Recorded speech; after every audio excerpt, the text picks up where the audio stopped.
कोटा में प्रिपरेशन कर रहे थे, तो वहां पर क्या है, एक कल्चर होता है शफलिंग का। मतलब आप जैसे जैसे अच्छा परफॉर्म करते जाओगे वैसे वैसे आपका बैच अपग्रेड होता जाएगा। अपग्रेड मतलब आप टॉपर्स बैच की तरफ मूव करना स्टार्ट कर दोगे। तो एक टेस्ट में अपने आए अच्छे नंबर और हम सफल होके, मतलब मैं सफल होके ऊपर पहुंचा। ऊपर मतलब ऊपर वाले बैचेस में, ठीक है ना। वहां जब गए तो वहां पे फिजिक्स के टीचर जो थे उनका थोड़ा अलग अंदाज था पढ़ाने का। जैसे कि आप जानते हैं फिजिक्स वाले टीचर अलग अंदाज से ही पढ़ाते हैं। तो जनरली क्या होता है, जब आप 250-300 बच्चे एक बैच में बैठे होते हैं तो आगे वाली जो रोज हैं वो रोज लड़कियों के लिए ऑक्यूपाइड होती हैं, आगे वाली 2 रोज या 3 रोज, डिपेंडिंग ऑन की क्लास में स्ट्रेंथ कितनी है लड़कियों की। तो आगे वाली जो 3 रोज है वो लड़कियों के लिए ऑक्यूपाइड थी। हमारा पहला दिन था उस बैच में और टीचर आए तो आते ही जैसे ही वो बोलते हैं ना विश करने के लिए, हाँ सर गुड आफ्टरनून, ऐसे करके हम सब लोग खड़े हुए। हम सब लोग खड़े हुए तो उन्होंने क्या किया, बोले बैठ जाओ। बोले ये आगे वाली 3 रोज खाली कर दो जिसमें लड़कियां बैठी थी, ठीक है, आगे वाली 3 रोज खाली कर दीजिए जिसमें लड़कियां बैठी थी। बोला कि उठकर अपनी अपनी जगह ढूंढ लो। मतलब लड़कियों को बोला पीछे जाके कहीं पर भी, और लड़कों को भी पीछे शिफ्ट करवा दिया। बोले उठो जगह छोड़ो। आगे वाली 3 रोज खाली की। ये पहले ही लेक्चर की बात है उनके।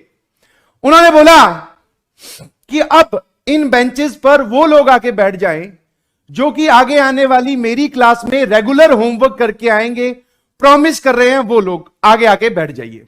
मतलब जो जो ये बोलता है कि मैं आपको रेगुलरली होमवर्क करके दिखाऊंगा, जो जो बातें आप बोलोगे वो मैं फॉलो करूंगा, तो वो बच्चे आगे आके बैठ जाओ, चाहे वो लड़की है चाहे लड़का है, ठीक है। पहले ही दिन थोड़ी डरावनी सिचुएशन होगी कि सर अब क्या करें, अगर प्रॉमिस कर दिया काम नहीं करके आए तो गुरुजी वैसे ही गुस्से में लग रहे हैं, शायद इसके सीक्वेंस या फिर इसके जो कॉन्सिक्वेंस है वो थोड़े गड़बड़ हो सकते हैं। तो फिर जैसे तैसे हिम्मत करके 8-10 लोगों ने हिम्मत जुटाई और वो आगे वाले बेंचेस पे जाकर बैठ गए। उनमें से एक मैं भी था, ठीक है जी। हाँ, तो अब पहले वाले दिन तो कोई होमवर्क था नहीं, तो उन्होंने बोला कि आज सिर्फ आपको पढ़ना है, आज जो होमवर्क दूंगा उसका कल वाला होमवर्क सिर्फ आगे वाली 3 बेंचेस में जिस बच्चों ने खुद हां भरी है कि हां सर आप हमारे पर ध्यान दीजिए या फिर आप हमारा होमवर्क चेक कीजिए, मैं इनका होमवर्क चेक करूंगा। और जैसे जैसे मान लो कोई ऐसे शुरू में तो ऐसा होता है ना, आपने हां भर दी कि हाँ भाई मैं होमवर्क कर लाऊंगा, बट आप होमवर्क नहीं करके लाए, तो उन्होंने बोला तुरंत पीछे बिठा दिया जाएगा और वापस कभी आगे आने का मौका नहीं मिलेगा। मतलब आपके पास गलती करने के कोई चांस नहीं है, ठीक है भैया। पहला class Newton's law of motion का था। 2-3 क्लासेस हुई, उन्होंने होमवर्क दिया, हम करके भी आ रहे थे, डाउट वाउट भी पूछ रहे थे, अच्छे से सही चल रहा था। एक दिन जो उन्होंने होमवर्क दिया, अगले दिन आके डाउट डिस्कस करते हैं, शुरू में जो होमवर्क है, उन्होंने पूछा कि इस क्वेश्चन में, एनएलएम का क्वेश्चन था, एचसीवी का सवाल दिया था, एचसीवी डिस्कस हो रही थी क्लास में, उन्होंने बोला कि इस क्वेश्चन में किस किस को डाउट है। तो अपना ऐसे हाथ एकदम चिंटू टाइप्स की सर हाँ मुझे डाउट है, ठीक है। अब एक थी सॉल्यूशन नोटबुक जो कि वो चेक करते थे, उन्होंने बोला बताओ तुमने क्या सॉल्व किया है। मैंने कहा यार गजब टीचर है, मैं बोल रहा हूं कि डाउट है और आप बोल रहे हो कि क्या सॉल्व किया है। मैंने दिखाया तो वो क्वेश्चन नंबर शायद 31 या 32 रहा होगा, जो भी रहा है। तो उसके ऊपर वाला सवाल सॉल्व कर रखा था, उसके नीचे वाला सवाल सॉल्व कर रखा था। 31 वाला जो था ना, उस पे ऐसे लिखकर मैंने सारी जगह खाली छोड़ रखी थी। अब उन्होंने बोला कि तुझसे ये वाला सवाल सॉल्व नहीं हुआ। मैं कहा हाँ सर मेरा डाउट है, आप मुझे बता दीजिए। और मैंने वो सॉल्यूशन नोटबुक जो वो चेक कर रहे थे उसमें ऐसी जगह खाली छोड़ रखी थी, ठीक है। उनको आया गुस्सा। मैं समझ गया था कि उनको गुस्सा आ गया है। अब मुझे रीजन पहचान में नहीं आ रहा था कि गुस्सा क्यों आया। अच्छा सर आपने ये खाली क्यों छोड़ी, उसकी भी लॉजिक बताता हूं। क्योंकि सर बचपन में अपने चिंटू रहते हैं, तो हमारा होता है कि सॉल्यूशन नोटबुक जो है ना वो एकदम प्रिसाइज बने, कोई उसमें कटिंग वटिंग ना हो। तो ये सवाल थोड़ा बहुत तो मैंने सॉल्व किया था, बट ये पूरा नहीं सॉल्व हुआ, तो मैंने इसका सॉल्यूशन यहां नहीं लिखा। तो मैंने यहां से पूरी जगह छोड़ दी कि एक बार गुरुजी से समझ लेंगे, उसके बाद में फिर मैं यहां पे इसका सॉल्यूशन लिख दूंगा, क्या दिक्कत है, ठीक है भाई। अब उन्होंने जब देखा तो भैया उनको गुस्सा आया और उनके हाथ में थी एचसीवी। ध्यान से सुनिएगा, दिस इज प्योरली रियल। उनके हाथ में थी एचसीवी, ठीक है। और एचसीवी का जो पिछला हिस्सा होता है, समझ में आया, फोल्ड करके जो सॉलिड हिस्सा होता है जहां पर बाइंडिंग हुई होती है, वो एचसीवी उन्होंने घुमाकर मारी यहां पर पीछे। मतलब वो यहीं खड़े थे, मैं नीचे बैठा था, मतलब बेंच पे, वो खड़े थे, उनके हाथ में एचसीवी थी, घुमा के थी, बहुत जोर से लगी, बिलीव मी।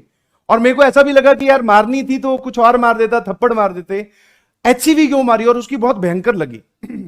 अंदर ही अंदर बोलते हैं जब टीचर मारता है तो गुस्सा तो आता है, और आप तो सही हो, अब की बार तो गुस्सा आना लाजमी है। तो मैंने थोड़ा सा ऐसे पूछ लिया, मैं कहा सर समस्या क्या हुई ये तो बताइए प्लीज, आप मार क्यों रहे हो, मैं सवाल सॉल्व करके आया हूं, इससे पहले वाले भी किए, इसके बाद वाले भी किए। तो उन्होंने जो पहली चीज बोली वो ये कि आपका सवाल पूछने का तरीका गलत है। आप कभी भी अपना डाउट ऐसे नहीं पूछ सकते कि सवाल नंबर 31 मुझे नहीं आया सर पूरा बताइए, सवाल नंबर 31 नहीं आया मुझे पूरा बताइए। तो मैंने पूछा सर फिर कैसे पूछता मैं? बोले कि जितना तुम्हें आता था, जितना भी उसका एफबीडी वगैरह था, ये सब बना के लाते, जिस स्टेप में तुम अटके थे वो स्टेप मुझसे पूछते तो मैं जरूर बताता, और तुम पूछ रहे हो कि सीधा सीधा क्वेश्चन नंबर 31 बता दो। कुछ तो समझ में आया होगा। मैंने कहा हाँ सर कुछ समझ में आया है, मैंने एफबीडी बनाया है। बोले कहां है? मैंने कहा वो रफ कॉपी में है। बोले फिर और गुस्सा आया, बोले तुम टाइम वेस्ट करते हो, रफ कॉपी में पहले सवाल सॉल्व करते हो फिर उनको फेयर कॉपी में लिखते हो, इतना टाइम है तुम्हारे पास? मैंने कहा बिल्कुल सही बोल रहे हो सर, आप बिल्कुल सही बोल रहे हो, this is pure time waste कि आप एक ही सवाल को पहले रफ कॉपी में सॉल्व कर रहे हो, फिर केवल अच्छा दिखने के लिए उसको आप फेयर कॉपी में या फिर सॉल्यूशन नोटबुक में उतार रहे हो। क्यों भाई, ये किसको दिखाना है? मैंने कहा सर सॉरी, मुझे अपनी गलती समझ में आ गई, आगे से कुछ नहीं, जो भी होगा यही सॉल्व करेंगे, कोई स्टेप अगर गड़बड़ हुआ तो काटा पीटी कर देंगे, कोई दिक्कत नहीं है। बोले ठीक है। फिर अब दूसरी बात, ये तो पहली बात थी कि तुमने सवाल गलत तरीके से पूछा, जितना आया उतना सॉल्व करो और जो स्टेप अटका है सिर्फ वो पूछो।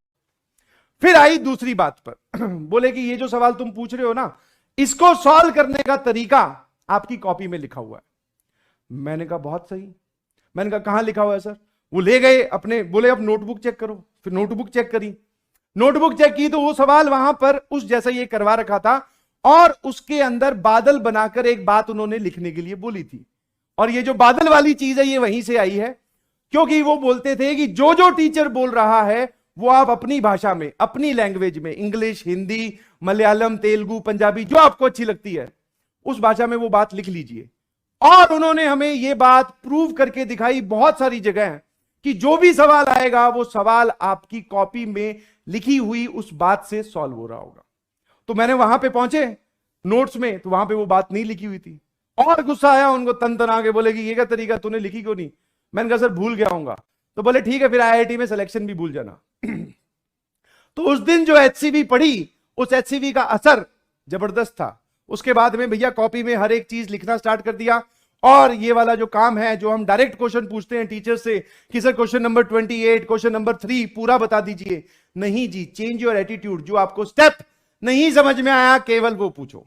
समझ में आया? हाँ, आपके टीचर्स के भी पढ़ी है भैया, और तभी वो इंप्रूव कर पाए हैं, और इंप्रूव करके इस पोजीशन पे पहुंच पाए हैं कि आप लोगों को थोड़ा बहुत ज्ञान दे सके। समझ में आया?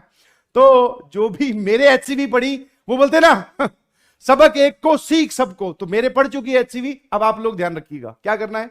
एक तो डाउट कभी भी ऐसे नहीं पूछना, ठीक है? कभी भी आपको डाउट पूछने का मौका मिले टेलीग्राम पे या कभी टीचर से, किसी से भी, तो हमेशा ऐसा पूछा करो कि सर मैंने 3 स्टेप तक कर लिया है, ये तीसरे स्टेप में ना मुझसे गड़बड़ हो रही है, आप वो गड़बड़ बता दो या फिर इसके आगे मैं कैसे प्रोसीड करूं वो बता दो। एक तो ये, और दूसरा, आपको अगर सच में जेई में सिलेक्शन चाहिए तो वो जेई में सिलेक्शन आपको आपके नोट्स दिलवाएंगे।